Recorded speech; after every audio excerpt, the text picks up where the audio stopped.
Oldinda qishni sovuq kunlar yaqinlashmoqda. Bunaqa davrda avtomobilingizni to'g'ri o't oldirish haqida bilganlar uchun eslatma, bilmaganlar uchun esa foydali maslahat.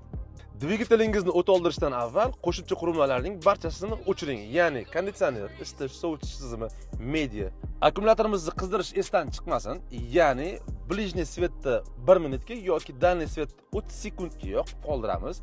Bu akkumulyatordagi elektrolitlarni qizishiga olib keladi va dvigatelimizni o't oldirganimizda bizga yordam beradi.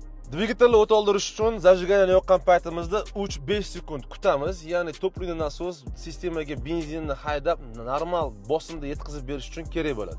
Dvigatelingizni o't oldirganingizda starteringizni 10 sekunddan ko'p ushlab turmang, bu starterni qizib ketishiga olib keladi.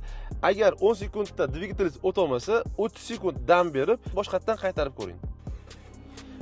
Dvigatelingiz o't olgan zahoti harakatlanmang. Unga 3-4 daqiqa qizib olishiga imkon bering. Bu moy tizimining to'g'ri ishlashiga kerak bo'ladi.